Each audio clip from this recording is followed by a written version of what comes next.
கவனிக்கும். இப்போ ரெண்டாவது விஷயத்தை பற்றி பார்க்க போகிறோம், வழங்குனர்கள். அப்போ நாங்கள் ஏற்கனவே படிச்சுட்டோம், நாங்கள் யோகட்டை உற்பத்தி செய்கிற கம்பெனி என்றால் பாலை உற்பத்தி செய்கிறார்கள் நாம் யாரு? வழங்குனர்கள். நாங்கள் தளவாடங்களை உற்பத்தி செய்கிற கம்பெனி என்றால் சொல்லலாம், தளவாடத்தை உற்பத்தி செய்கிற கம்பெனி தான் மரத்தை உற்பத்தி செய்கிறார்கள் நாம் யார்? வழங்குனர். இப்ப சொல்லுங்க, நீங்க புத்தகத்தை உற்பத்தி செய்யற கம்பெனி, கடதாசி உற்பத்தி செய்யறாங்க உங்களுக்கு வழங்கும், இது விளக்கம். ஆனா வரைவிலக்கம் எப்படி தந்துருக்கா? ஒரு குறிப்பிட்ட நிறுவனத்துக்கு தேவையான வளம். அப்ப வளம் என்றா என்ன? நாங்க ஏற்கனவே படிச்சோம். என்னென்ன வளம்? அது நிலமாக இருக்கலாம், உழைப்பாக இருக்கலாம், மூலதனமாக இருக்கலாம், முயற்சியாக இருக்கலாம், மற்றும் ஏனைய வளங்கள் நிறைய இருக்கலாம். இந்த வளங்கள்ல எந்த வளமா இருந்தாலும் எங்களை வணிகத்துக்கு தேவையான வளமாக இருக்கும்போது அதனை உற்பத்தி செய்கின்ற, அதை தருகின்ற, வழங்குகின்ற ஒரு நபரா இருந்தாலும் சரி, நிறுவனமா இருந்தாலும் சரி, அவர் நாங்கள் என்ன சொல்லுவோம்? வழங்குறது சொல்லுவோம். அப்ப பால் உற்பத்தி கம்பெனிக்கு பால் பண்ணையை வச்சிருக்கிறவரும் வழங்குறது தான், 2 மாடு வச்சிருக்கிறவரும் வழங்குறது தான். ஒரு யோகட்டை உற்பத்தி செய்யற கம்பெனிக்கு, ஒரு யோகட்டை உற்பத்தி செய்யற கம்பெனி, அல்ல பாலை போத்துல அரைச்சி விற்கிற கம்பெனி, இதுக்கு தனிய மாடை வளர்க்கிறவர் வழங்குனர் தான், பால் பண்ணையை வச்சிருக்கிறவர் வழங்குனர். அப்ப அதைத்தான் நீங்க என்ன சொல்லிருக்கீங்க? அவர் ஒரு நபராகவும் இருக்கலாம், ஒரு நிறுவனமாகவும் இருக்கலாம். இப்ப பாருங்க, இந்த வழங்குனர் வந்து எங்களுக்கு ஒரு நபராகவும் இருக்கலாம், ஒரு நிறுவனமாகவும் இருக்கலாம் காட்சிருக்கோம். இந்த வழங்குனர் எங்கள் நிறுவனத்துக்கு சில சமயங்கள்ல வாய்ப்பாகவும் சில சமயங்கள்ல அச்சுறுத்தலாகவும் இருக்கு. அது அப்ப திருப்ப நாங்க அடிப்படைக்கு வந்துட்டோம். அடிப்படை எத்தனை இருக்கு? 4 இருக்கு. எத்தனை அடிப்படை இருக்கு? 4 அடிப்படை. முதலாவது தரம். எங்களுக்கு ஒரு வழங்குனர் தரமான வளங்களை தார, உச்ச தரமுடைய நல்ல குவாலிட்டி உள்ள வளங்களை எங்களுக்கு தாரவராக இருக்க. அப்ப நாங்க ஒரு யோகட் உற்பத்தி கம்பெனி என்றால் எங்களுக்கு தார பால் எல்லாம் இப்படிப்பட்டதா இருக்கு, உயர் தரம் வாய்ந்ததா இருக்கு. அப்படிப்பட்ட வழங்குனர்கள் எங்களுக்கு இருந்தா எங்கட வணிகத்துக்கு அது வாய்ப்பா அச்சுறுத்தலாம்? வாய்ப்பு. அப்ப தரம் அதிகமா இருந்தா வாய்ப்பு, அப்ப தரம் குறைவா இருந்தா அச்சுறுத்தலாம். அப்படி சொல்லுவீங்க, தரம் குறைந்த மூலப்பொருட்களை அல்லது வளங்களை தரும் வழங்குனர் இருந்தா அச்சுறுத்தல், தரமான வளங்களை தரும் வழங்குனர் இருந்தா வாய்ப்பு. அடுத்தது நேரம். நாங்கள் கேட்ட உடனே எங்களுக்கு மூலப்பொருளை கொண்டு தாயிடும். இன்னொரு ஆக்கள் பல லேட்டா தான் கொண்டு மூலப்பொருளை தெரியும். அப்ப நாங்க கேட்ட உடனே மூலப்பொருளை கொண்டு தார வழங்குனர் இருக்கிறது வாய்ப்பு, லேட்டா கொண்டு மூலப்பொருளை தார வழங்குனர் இருக்கிறது அச்சுறுத்தல். அடுத்த நீங்களே சொல்லுவோம். எங்களுக்கு நிறைய கழிவுகளை வழங்குவோம். கழிவுகளை நாங்கள் எக்கோன்ஸ்ல படிச்சிருப்பீங்க. கழிவுகள் என்னென்ன இருக்கு? வியாபார கழிவாகவும் இருக்கலாம், காசு கழிவாகவும் இருக்கலாம். இப்படி அதிக அளவு கழிவுகளை அவரால் தடிக்கும். அப்படி கழிவுகளை தார ஒரு வழங்குனர் இருக்கிறார். அவர் நிறைய வியாபார கழிவும் தருவார், நிறைய காசு கழிவும் தருவார். ஒரு சந்தர்ப்பம். இன்னொரு சந்தர்ப்பத்தில் இவர் கழிவுகளை தரமாட்டார், சொன்ன விலைக்கு தான் நீங்க பொருளை வாங்கணும். இது 2 பேர்ல யார் வாய்ப்பு, யார் அச்சுறுத்தல்? கழிவுகள் அதிகமா தாருது, குறைவா தாருது. அடுத்தது நிபந்தனை. அப்ப நிபந்தனை என்றா என்ன? நான் கடனுக்கு பொருளை வாங்குறேன், நீ அடுத்த நாளே காசு தரணும் சொல்றேன். அப்ப ஒரு பண்ணையில இருந்து பால் யோகட் உற்பத்தி செய்யறதுக்கு வாங்குறேன். அந்த பண்ணை சொல்லுங்க, நீங்கள் எங்களுடைய அந்த பொருளை வாங்கி 5 நாளுக்குள்ள வாங்கின பொருளுக்குரிய காசை தரணும்னு சொல்லுங்க. இன்னொரு பண்ணை சொல்லுது, நீங்கள் வந்து 1 மாதம் கழிச்சு எங்களுக்கு காசு தாங்க, 1 மாதம் வரைக்கும் நீங்க என்ன செய்ய தேவையில்லை, காசு தர தேவையில்லைன்னு சொல்லுங்க. இப்ப சொல்லுங்க, 1 மாசம் கழிச்சு தரணும்ன்றது நிபந்தனை அதிகமா, 5 நாளுக்குள்ளேயே தரணும்ன்றது நிபந்தனை அதிகமா? 5 நாளுக்குள்ளேயே தரணும்ன்றது நிபந்தனை அதிகம். அப்ப நிபந்தனை அதிகமா இருந்தால் என்னது? நிபந்தனை குறைவா இருந்தா சரியா? கவனிங்க. அடுத்தது போட்டியாளரை பற்றி படிக்க போறோம். இந்த போட்டியாளரை பற்றி படிக்கக்குள்ள அது சம்பந்தமான இன்னும் சில விஷயங்களை சேர்த்தே படிச்சிடணும். கவனிங்க. இப்ப போட்டியாளர்டா எங்கட வணிகம் உற்பத்தி செய்யற பொருள் சேவைக்கு சமமான பொருள் சேவையை உற்பத்தி செய்யறது. அப்ப எங்கட வணிகம் கொக்கோ கோலா கம்பெனி என்றா அதுக்கு சமமான உற்பத்தி செய்யறது யாரு? பெப்சி. அப்ப பெப்சி என்பது யாரு? போட்டியாளர். கிக் கிக் சொல்றாங்க கிக்காரங்களுக்கு போட்டியாளர். அவர் நாங்கள் பெப்சி கொக்கோ கோலா கம்பெனி எங்களுக்கு சமமான உற்பத்தி அவர் வழங்குறதால அவர் நாங்கள் என்ன சொல்றோம் போட்டியாளர் சொல்றோம். ரைட்டோ. இப்ப போட்டியாளர்களுக்கு இன்னும் சில விஷயங்கள் இதில் வச்சே படிக்கும். எங்கட பொருட்கள் சேவைகளுக்கு சமமானது இல்லாம அதை பிரதீடு செய்யற மாதிரி பொருளை வழங்குறாங்க நாங்கள் என்ன சொல்றோம் பிரதீட்டு பொருட்களை உற்பத்தி செய்யறோம். ரைட், என்ன சொல்லுவோம் பிரதீட்டு பொருட்களை உற்பத்தி செய்வார் அல்லது வழங்குவார். அப்ப அதுக்கு என்ன உதாரணம் எங்கட பொருளுக்கு சமமான இருக்காது ஆனா எங்கட பொருளுக்கு பிரதீடாக பதிலீடாக அந்த பொருளை என்ன செய்யலாம் பாதிக்கலாம். அப்ப உதாரணத்துக்கு கொக்கோ கோலாக்கு யூஸ் கடை என்னது யூஸ் கடை என்னது ஒரு பிரதீட்டார். டீ கடை பிரதீட்டார். விளங்குதா? அப்ப கொக்கோ கோலாக்கு சமனா டீயை குடிக்கணுமா யூஸை குடிக்கணுமானா இல்லை. ஆனா கொக்கோ கோலாக்கு பிரதீடாக நாங்கள் அவற்றை என்ன செய்யலாம் குடிக்கலாம். அப்படி பிரதீடான பொருட்களை வழங்கலாம் நாங்கள் என்ன சொல்லுவோம் பிரதீட்டு பொருட்களை உற்பத்தி செய்வோம். விளங்குதா? அப்ப இங்க போட்டியாளர் இருக்கு, அடுத்து என்ன இருக்கு பிரதீட்டு பொருட்களை உற்பத்தி செய்பவர் இருக்கு. இப்ப பாருங்க எங்கட உற்பத்தி பொருளோட சேர்த்து சில பொருட்களை பயன்படுத்தலாம். இப்போ உதாரணத்துக்கு தேயிலை எல்லாம் நாங்க டீ குடிக்கிறதுக்கு தேயிலையோட என்ன செய்யணும் சீனிய சேர்க்கணும். அப்ப தேயிலைக்கு சீனி என்ன பொருள் நீங்க எக்கனாமிக்ஸ்ல படிச்சிருக்கீங்க என்ன பொருள் தேயிலைக்கு சீனி இணைப்பு பொருள்.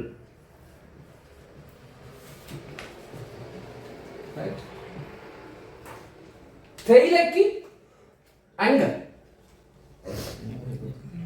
என்ன பொருள் இணைப்பு பொருள்.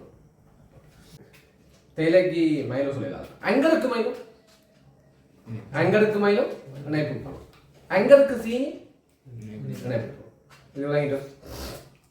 அப்ப இப்ப சொல்லுவோம் 18 பொருள் வேற போட்டியாளர் வேற இணைப்பு பொருள் வேற. போட்டியாளர் எங்கட பொருளுக்கு சமமான பொருளை வழங்குவோம். 18 பொருட்களை உற்பத்தி செய்வதா எங்கட பொருளுக்கு பிரதீடான பொருட்களை வழங்குவோம். இணைப்பு பொருள் எங்கட பொருளோட சேர்த்து பயன்படுத்தக்கூடிய பொருள். இப்படி எத்தனை வகை இருக்கு 3 வகை இருக்கு. வழங்குதா? இப்ப நாங்க சைக்கிள் யாரை பற்றி மட்டும் போட்டியாளர் பற்றி மட்டும் இப்ப சொல்லுவோம் போட்டியாளர் வணிகத்துக்கு எப்படி வாய்ப்பாக அமையலாம் எப்படி அச்சுறுத்தலாக அமையலாம்னு பார்ப்போம். சரியா? இப்ப பார்ப்போம். போட்டியாளர் எங்களோட சந்தைக்குள்ள வார அல்லது சந்தையை விட்டு வெளியேற. இவ்வளவு காலம் இலங்கையில பெப்சியும் கோகோலாவும் போட்டி போட்டு விற்பனை செய்யுது. ரைட், இப்ப பெப்சி கம்பெனி இலங்கையை விட்டு கடையெல்லாம் மூடிக்கொண்டு தன் கம்பெனியை மூடிக்கொண்டு வெளியேறுது. இது கொக்கோ கோலாக்கு இல்லை. அப்ப சந்தையை விட்டு வெளியே போனா அது எங்களுக்கு என்னது வாய்ப்பு. சந்தைக்கு உள்ள வந்தா அச்சுறுத்தல். அப்ப இவ்வளவு காலம் பெப்சியும் கொக்கோ கோலாவும் தான் இருந்தது. புதுசா கிக்கோலான்னு புதுசா ஒரு கம்பெனி வருது. அப்ப அது எங்களுக்கு என்ன ஆகுது புதுசா சந்தைக்குள்ள வந்தா அச்சுறுத்தல். சந்தையை விட்டு வெளியே போனா வாய்ப்பு. இதெல்லாம் இல்லை. இரண்டாவது பார்ப்போம். எங்களை போட்டியாளர் நாங்கள் வழங்குற வசதியை விட குறைஞ்சளவு வசதி தான் வழங்கிடும். அப்ப 2 சாப்பாடு கடை இருக்கு. ஒரு சாப்பாடு கடையில ஏசி இருக்கு. ரைட், அப்ப நாங்க தான் அந்த ஏசி உள்ள சாப்பாடு கடை. அப்ப எங்கட கடையில என்ன இருக்கு ஏசி உணவு சாப்பிட்றதுக்கு ஏசியோட இருந்த உணவகம் இருக்கு. இது எங்களுக்கு என்னது வாய்ப்பு. ஏன் போட்டியாளர்கிட்ட என்ன இல்லை ஏசி இல்லை. இப்ப எங்களுக்கு சமமா போட்டியாளரும் ஏசியை வழங்கினா விளங்குதா? அப்ப எங்களுக்கு சமமா போட்டியாளர் வசதிகளை வழங்காமல் எங்களை விட குறைந்த வசதிகளை வழங்குறது அல்லது வசதிகளை ஒட்டுமொத்தமா வழங்காம இருக்கிறது எங்களுக்கு என்னது வாய்ப்பு. எங்களை விட அதிகமான வசதிகளை அவர் வழங்குவாரா இருந்தால் அச்சுறுத்தல். விளங்கிட்டா? அப்ப சன்லைட் கம்பெனி தன்னுடைய 5 சன்லைட் கட்டிகளோட சேர்த்து அந்த சன்லைட்ல பயன்படுத்தி உடுப்ப கலவக்கூடிய அந்த ஸ்பஞ்சையும் சேர்த்து கொடுக்கணும். ரைட், அதுக்கு போட்டியாடுற இன்னொரு நிறுவனம் அந்த ஸ்பஞ்சை கொடுக்கும். இப்ப என்ன நடக்கும்? சன்லைட் கம்பெனிக்கு அது வாய்ப்பு. ஏன்? தன் போட்டியாளர் அந்த ஸ்பஞ்சை கொடுக்கு. இப்ப சன்லைட்டுக்கு போட்டியாடுற அந்த கம்பெனியும் என்னத்தை வழங்குது? ஒரு ஸ்பஞ்சுக்கு பதிலாக 2 ஸ்பஞ்ச் வழங்குறது. என்ன நடக்கும்? சன்லைட் கம்பெனிக்கு அது என்னவா இருக்கும்? அச்சுறுத்தலா இருக்கு. விளங்குதா? அப்ப எப்படி நீங்க உதவி வச்சிருக்கணும்? அடிப்படையை சந்தையை விட்டு வெளியேறினால் என்ற போட்டியாளர் வாய்ப்பு. எங்களோட போட்டி கூட என்ன வெளியே கூடாது. சந்தைக்குள்ள வந்தாங்கன்னா அச்சுறுத்தல். எங்கள் அளவுக்கு வசதிகளை வழங்காட்டி அல்லது குறைந்த அளவு வசதிகளை வழங்கினா வாய்ப்பு. எங்களோட அதிக அளவு வசதிகளை வழங்கினா அச்சுறுத்தல். உற்பத்தி செய்யறோம்னா எனக்கு அதிர்ஷ்டம் இல்லை. அந்த 18 பொருள்டா எங்கட பொருள் அல்லது சேவைக்கு மிக நேரான சரியான மாற்றீடா இருக்குமா? கொக்கோ கோலாக்கு பெப்சி இருக்கிற மாதிரி அப்படி மாற்றீடா இருக்குமா? இல்ல. ஆனா எங்கட பொருள் அல்லது சேவைக்கு மாற்றா என்ன செய்யலாம்? நாங்க அதை பயன்படுத்தலாம். இப்போ உதாரணத்துக்கு எங்களுக்கு விடாய்க்குதுன்னா நாங்க சோடா குடிக்கலாம், இல்லைன்னா ஜூஸ் குடிக்கலாம். விளங்குதா? அப்ப எங்கட பொருளுக்கு சமமாக இருந்தாலும் நாங்க அதை என்ன சொல்லுவோம்? யாருன்னு சொல்லுவாங்க? போட்டியாளர். எங்கட பொருளுக்கு மாற்றாக இருந்தால் என்னன்னு சொல்லுவோம்? 18. இப்படிப்பட்ட 18 பொருளை உற்பத்தி செய்கிறவர் எங்கட வணிகத்துக்கு சில சமயங்கள்ல வாய்ப்பாக, சில சமயங்கள்ல அச்சுறுத்தலாக இருக்கலாம். இப்ப எங்கட வணிகத்துக்கு ஏகப்பட்ட பதிலீடுகள் இருக்கு. இப்ப ஒன்று எங்கட பொருளை பாவிக்கலாம், அல்லது அந்த பதிலீடுகளை பாவிக்கலாம். அப்ப சோடாண்டா, பெப்சிண்டா, கொக்கோ கோலா இருக்கு, கிக்கோலா இருக்கு, அதை தவிர்த்து இலங்கையில் இருக்கிற சோடா கம்பெனி நிறைய இருக்கு, அதை தவிர்த்து ஜூஸ் இருக்கு, தண்ணி குடிக்கலாம், டீ குடிக்கலாம், இப்படி நிறைய மாற்று இருக்குல்ல. அதை தவிர்த்து மில்க் இப்போ போட்டில் அடைச்சு. இப்படி பதிலீடுகள் அதிகமாக இருந்தால் அது வாய்ப்பா அச்சுறுத்தல்? அச்சுறுத்தல். ஏன்? பதிலீடுகள் அதிகமாக இருந்தா அச்சுறுத்தல். ஏன்? கொண்டு எங்கட சோடா குடிக்கலாம், அதாவது அதுக்கு பதிலாக வேற நிறைய குடிக்கலாம் இல்லை. அப்ப பதிலீடுகள் அதிகமாக இருந்தால் என்னது? அச்சுறுத்தல். அப்ப பதிலீடு அதிகமா இருந்தா எங்க விற்பனை என்னவா இருக்க வாய்ப்பு இருக்கு? குறைவு. அப்ப விற்பனை குறைவா இருந்தா லாபம். இதே பதிலீடுகள் குறைவா இருந்தா வாய்ப்பு. ஏன்? விற்பனை அதிகரிக்கும், லாபம் அதிகரிக்கும். அடுத்த பாருங்க விலை. 18 பொருட்கள். அப்ப எங்களுக்கு பதிலாகிற 18 பொருட்கள் விலை அதிகமா இருக்கு, அல்லது எங்களுக்கு பதிலாகிற பொருட்கள் விலைகள் குறைவா இருக்கு. அப்ப கொக்கோ கோலாண்டா மற்ற 18 பொருட்களா இருக்கிற விலை, ஜூஸ் இந்த விலை அதிகமா இருக்கு. அப்ப எங்களுக்கு அது வாய்ப்பா அச்சுறுத்தல். நாங்க கொக்கோ கோலா கம்பெனி, ஜூஸ் இந்த விலை அதிகமா இருக்கு, வாய்ப்பு. என்ன? ஏன்? ஜூஸ் இந்த விலை அதிகம்டா மக்கள் அதிக அளவு எங்கட கொக்கோ கோலாவை என்ன செய்யணும்?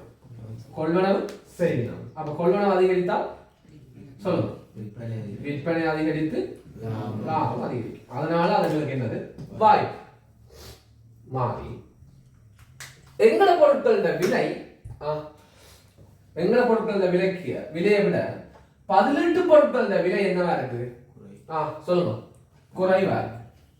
இப்ப மக்கள் என்ன செய்யணும்? எங்கட பொருளை வாங்குறதுக்கு பதிலாக என்ன செய்யணும்? 18 பொருட்களை வாங்க வேண்டும். அப்ப 18 பொருட்கள் இந்த விற்பனை என்னவா இருக்கும்? அதிகமா இருக்கும். எங்கட பொருட்கள் இந்த விற்பனை என்னவா இருக்கும்? அப்ப லாபம் என்னவா இருக்கும்? லாபம் குறைஞ்சாதவங்களுக்கு என்னது? அச்சுறுத்தல். அப்ப இப்ப சொல்லணும், பதிலீடுகள் குறைவா இருந்தா வாய்ப்பு, பதிலீடுகள் அதிகமா இருந்தா அச்சுறுத்தல்.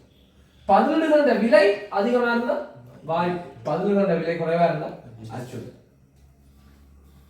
தாக்கத்தை மார்க் பண்ணிக்கணும். தாக்கம் எழுதி இருந்தா சரி, முதல் தடவை படிப்பீங்க, இல்லாட்டி தாக்கத்தை மார்க் பண்ணிக்கணும். எதிர்காலத்துல வணிகத்துக்குள்ள எங்களுக்கு போட்டியாளரா வரலாம், அல்லது வேறொரு அடிப்படையில வரக்கூடிய ஒரு தான் புதிய வணிகம். இப்ப இவட்ட என்ன இருக்கும்? எதிர்காலத்துல வணிகம் ஆரம்பிக்க போறாங்க. இப்ப இவட்ட என்ன இருக்கும்? காசு இருக்கும்.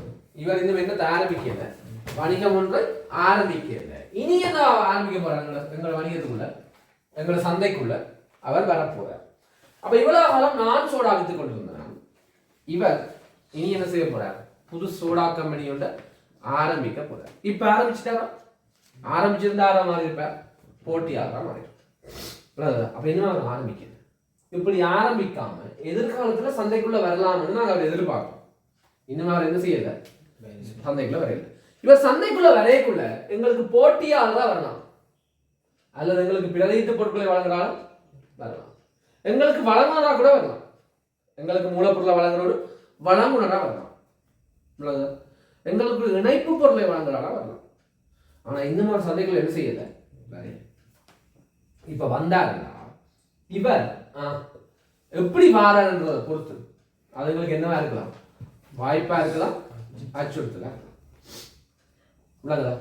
இப்ப நோட்ஸ்ல இருக்கிறத விட்டு அவர் வரைக்குள்ள எங்களுக்கு போட்டியாளராக வரப்போற